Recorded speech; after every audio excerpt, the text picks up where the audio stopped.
1944 and 1945, 5 centavos Philippine coins.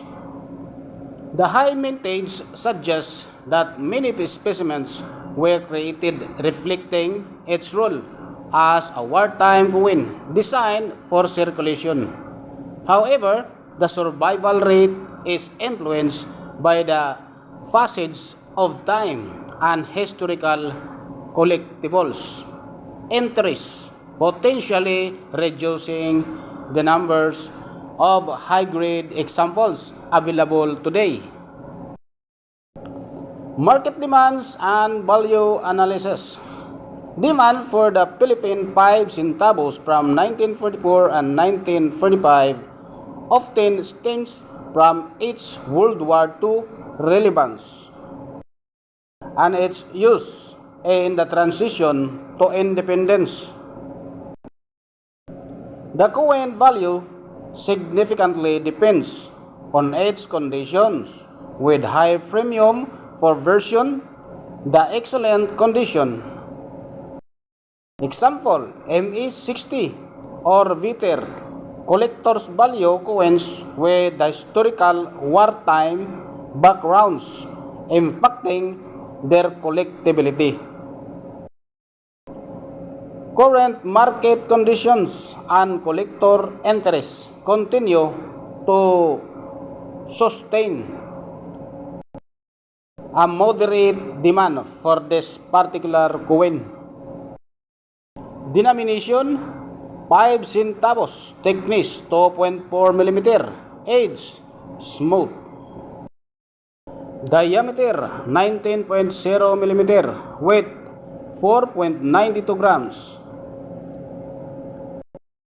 With a composition of copper nickel with a reference number 180A. Design of the obverse. The coin features a depiction of a craftsman diligently working with a hammer and anvil, symbolizing the industrious natures of the Filipino people. In the background, an iconic volcano known for its majestic and powerful looms. Powerful presence in the Philippines landscape looms, representing both the beauty and the challenges of the nation's natural environment. Reverse design emblazon on the coin is the national encapsulate the country's sovereignty and pride. This emblem is the heraldic symbol that reflects the rich history and the unity of the archipelago. Resonating with the Filipinos as a badge of their identity values. Obverse design by Ambrosia Morales. Reverse design by Melesio Figueroa and Charles Barber. 1944 is 51% out of the 21,190,000 pieces, with a price of good 8.80 centavos, very good 27 pesos, fine 31 pesos, very fine 62 pesos, extra fine 62 pesos, about uncirculated 84 pesos, uncirculated 180 pesos. 1944 San Francisco Mint Mark, 44% out of 14,040,000 examples.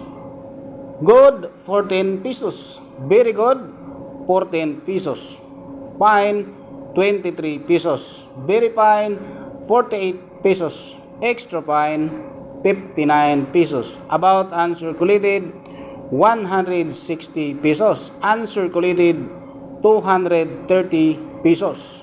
In 1945, San Francisco Mint Mark, 41% and 101,116,000 pieces. Good 12 pesos. Very good. 17 pesos. Fine. 17 pesos. Very fine. 56 pesos. Extra fine. 90 pesos. About uncirculated, 170 pesos. Uncirculated, 1,100 pesos.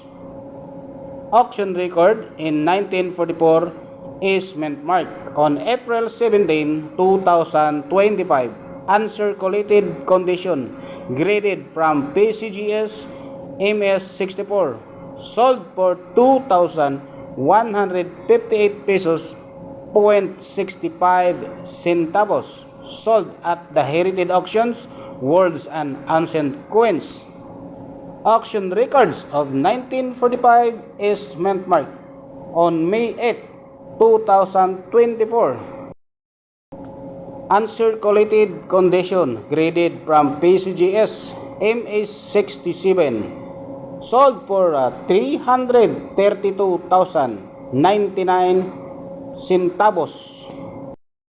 332,099 pesos .96 centavos dito sa ating Heritage Auction World Coins Platinum Session and Signature. Maraming salamat sa panonood guys, at God bless sa ating lahat.